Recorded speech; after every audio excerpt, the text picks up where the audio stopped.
Today we are making two of the most deliciously addictive recipes I have ever made. These are the recipes I make when I have friends over and I want to impress them without feeling overly fancy or precious. So let's get into our first recipe, crispy black bean tacos with chipotle crema. It's kind of like if a taco and a quesadilla had a baby and somehow the baby got all the best genes from both parents. We'll get started on prepping our ingredients for the taco filling. First up, I have a half cup of walnuts and I'm just breaking those up into smaller pieces and then roughly chopping 8 ounces of cremini mushrooms. These two ingredients both have naturally occurring umami flavor, which will give the black beans a nice, rich savoriness. If you are someone who does not like the texture of mushrooms, please do not worry because these are gonna get blitzed up in the food processor. You won't even notice they're there. My partner Max is an avid mushroom hater and he cannot stop eating these tacos. Grab 4 lovely and plump garlic cloves and finely chop those up. And then we're gonna make our homemade taco seasoning. I've got ancho chili powder, cumin, smoked paprika, oregano. It's okay, everything's fine. Where was I? Some kosher salt and lots of black pepper. Oh, and of course, can't forget our black beans. Just go ahead and drain and rinse those. And then it's important to pat them dry with a towel so they don't water down the taco filling. It's okay if they get a little smushed. Now we're just gonna toast the walnuts in a frying pan for a few minutes. This is really transformative for the flavor. It turns it from something bitter and earthy into a delicious roasty nuttiness. And from here, the food processor does most of the work. It's actually really simple. First up, you're gonna add the toasted walnuts to your food processor and blend them until you have some fine crumbs, like this. And then we can add in the mushrooms plus a 1/4 cup of nutritional yeast and a teaspoon of porcini mushroom powder. The mushroom powder really amps up the umami in the taco filling, but if you don't have it, you can try adding a teaspoon or 2 of soy sauce instead. Now blend for just a couple seconds, and then you're gonna switch to the pulse function several times until the shrooms are finely chopped. Now you can go ahead and add in the black beans, and you really just want like 10 quick pulses until the beans are broken down a bit. You don't want to blend continuously because the beans will get really sticky. The filling should be moist, but again, not sticky. All right, we are ready to start cooking our taco filling. So grab a frying pan and get it over medium heat. Let that preheat for about a minute.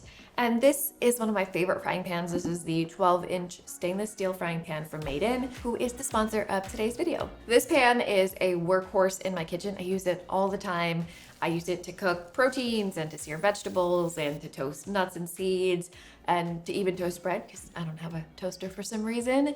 And I really like it because it's made with 5-ply stainless steel, which is pretty unique. It allows for more even heat retention and it's just easier to control the heat as you're cooking. The stainless steel pans are made in Italy. They're completely non-reactive, so there's no weird metals or chemicals gonna leach into your food. You definitely don't have to worry about that. I've been using Made In pans well before they became a sponsor of the channel just because they design professional quality cookware for the home cook like myself. And they're able to make such great pans because they partner with artisans and factories that have been in business for generations. So definitely check out the stainless steel collection and my other favorite cookware from Made In. Use the link in the description box below or scan this QR code. All right, our pan is definitely hot enough now, so it's time to add our oil, a few tablespoons of olive oil or really any cooking oil you like. Once the oil is warm but not too hot, add your chopped garlic. And you want to keep this moving pretty frequently so the garlic doesn't burn. We're looking to cook off that raw garlic smell, but we don't want it to brown. So I'd say about 2 minutes. Time to add the taco seasoning. And we're essentially blooming the spices in the oil, which is going to release their fat-soluble flavors. It's also going to cook off that raw spice flavor, which can be a little musky sometimes. Just be sure to stir constantly because ground spices burn very quickly. After 20 to 30 seconds of stirring, you can go ahead and add in your black bean mushroom walnut mixture. Get all that in there. Make sure you stir it well so that it gets nicely coated in the spiced oil. We'll cook this over medium heat for 5 minutes, maybe 7 minutes, just to cook off the raw mushrooms and to give the ingredients a chance to meld together. Now we're gonna lower the heat and add in a half cup of salsa. I've just drained the excess liquid so it doesn't water down our filling. And for most folks, I would say use your favorite mild salsa because we already have some heat from the chili powder. But if you love spicy, go ahead and add a medium or a spicy salsa. We'll just cook this for like a minute until you get this nice thick and spreadable consistency. Just give it a little taste and see if it needs any salt. I feel like this one is good. We don't need any salt. We are ready to assemble our tacos, so grab your tortillas, and you can use any store-bought tortilla you like, but if you can, highly recommend getting some ready-to-cook tortillas like this. They look a little weird out of the bag, but all you need to do is heat them in a frying pan for 30 seconds to a minute. And when you bake them in the oven, like we're gonna do after we add the filling, they get so wonderfully flaky and puffy and crispy. The flavor and texture is just so much better than your standard refrigerated tortilla. We're gonna take about a quarter cup of the bean mushroom mixture and just spread it across 1/2 of the tortilla. Now for the cheese, I'm using these vegan slices of cheddar melts. They melt really well and they have a nice mild flavor, but you can use any shredded cheese you like. And now you're just going to fold over the empty side and just gently press down. Use the taco filling as kind of a glue. Now technically these tacos are edible right now, but we want them to be amazing. So we're gonna bake them in the oven. I've got it preheating at 425 Fahrenheit. We're just gonna brush a little bit of oil on a sheet pan and add your tacos. I like to smush them around in the oil. They're gonna get nice and crispy and golden brown that way. And just a light coating of oil on top. All right, these are gonna go in the top third of the oven for 8 to 12 minutes until they're crispy and golden brown on top. Since we have some inactive time while the tacos bake, we can use that to make our taco accoutrement. And of course you can keep things simple and just serve these with salsa and sour cream, but I'm gonna take the time to show you my 2 favorite quick condiments for these: lime pickled onions and a 5-minute chipotle crema. For the pickled onions, grab 1/2 of a small red onion and thinly slice it with either your knife or a mandolin. Add the onions to a shallow bowl, and then you're gonna sprinkle on just a little bit of sugar and salt and massage that into the onions with your hands. And then you can squeeze on 2 tablespoons of lime juice. Let these macerate at room temperature for at least 10 minutes, ideally more if you can. All right, our tacos should be ready, so let's give them a flip. And while the tacos finish, let me show you how to make that chipotle crema. Grab a can of chipotle peppers in adobo sauce, and you're gonna fish out 3 to 5 peppers, depending on how spicy you like things, and then just chop them as finely as you can. Add them to a bowl alongside some sour cream, plus a touch of garlic powder, and just a little sugar for balance. Depending on the flavor of your sour cream, a little bit of lime juice is also nice here. Now, if you want a smoother consistency than this, you can just throw all of these ingredients in your food processor and blend until smooth. Look how good these look. Oh my gosh, I cannot wait to dive in. I like to pry the taco open. That's why it's important to cool it as well. Add in some pickled onions, some shredded lettuce if you have it, and some of the crema. Now, how bad does that look? I cannot tell you how excited I am for this. That is unreal. The crispy, flaky taco with the meaty filling, the gooey cheese, the creaminess from the crema, the freshness from the pickled onions and lettuce. There is a reason this is one of the most addictive recipes I have ever made. It is just outstanding. It's so good. Our next dish might just be the best sandwich I have ever made. It's saucy, it's sticky, chewy, so flavorful, and it even tastes a little bit like barbecue pulled pork. Or so my partner Max tells me. The secret is an ingredient that has become near and dear to my heart: soy curls. They come in a bag like this, and I love them for a few reasons. First off, they're made with 1 single ingredient, whole non-GMO soybeans, which is incredible.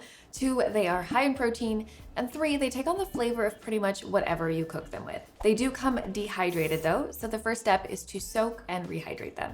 I've got 2 cups of water heating up on the stove, and to amp up the flavor, I like to add in 2 teaspoons of Better Than Bouillon, no chicken base. You can also use vegetable broth if you prefer, but this stuff adds a really nice big punch of umami. Once it starts to lightly simmer, just take it off the heat and drop in your soy curls and make sure you push them down to submerge. While the soy curls rehydrate, let's talk barbecue sauce. Now, if you have a really good store-bought barbecue sauce that you love, go ahead and use that as a shortcut. But if you don't, or you want a super epic sandwich, I highly recommend making your own. You'll get even more flavor, and once you have the ingredients in front of you, it takes like 5 minutes to whip up. And this particular barbecue sauce recipe I developed by compulsively taste testing a bunch of different store-bought barbecue sauces and tweaking my version until it tasted as good, if not better, than the best store-bought version. I couldn't stand the smell of barbecue sauce for several months after that, but I took one for the team. Also, thanks to its high acidic content, it will stay good in your fridge for 2 to 3 months, so you can definitely make these sandwiches a few more times. If you're making the sauce ahead of time, just pop it in the fridge and it will thicken up. But if you're making this sauce on the spot, you'll want to simmer it in a frying pan or saucepan for 5 minutes just to slightly thicken up the consistency. The soy curls have sufficiently hydrated, so I'm going to drain them and set them aside to cool.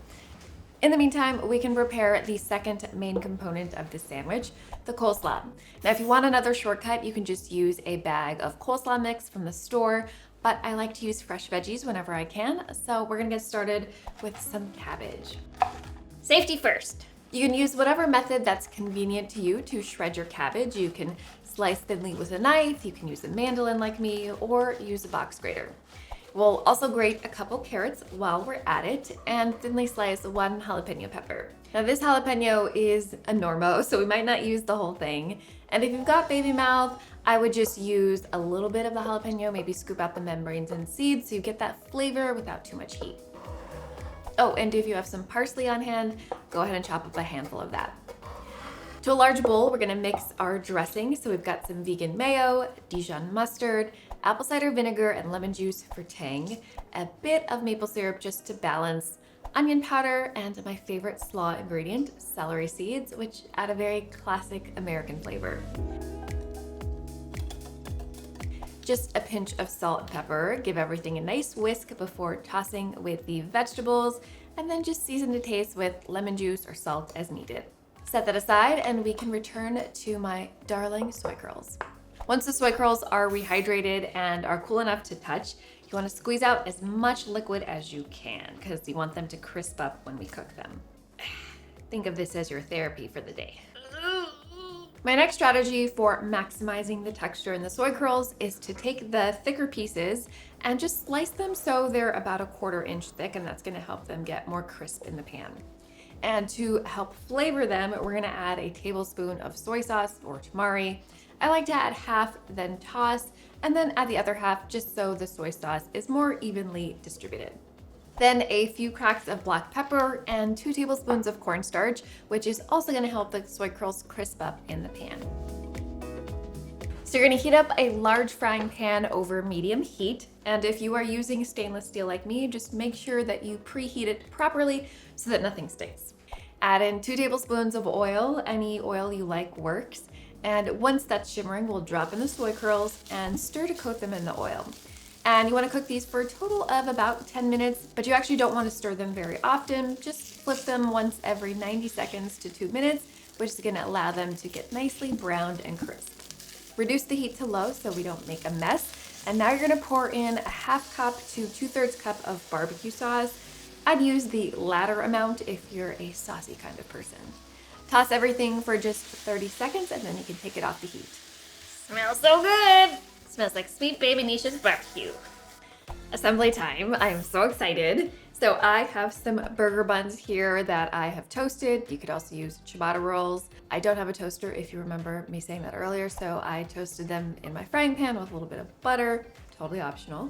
And we're gonna add some of this coleslaw, some of our vegan barbecue pulled pork soy curls, whatever you wanna call them. And if you have some beautiful heirloom tomatoes, go ahead and slice one of those up and add a slice to your sandwich. Look at those colors. I like adding a few slices of pickles just to have a nice tangy contrast with the sweet smoky barbecue sauce, and a leaf of some romaine just for that nice fresh crisp bite.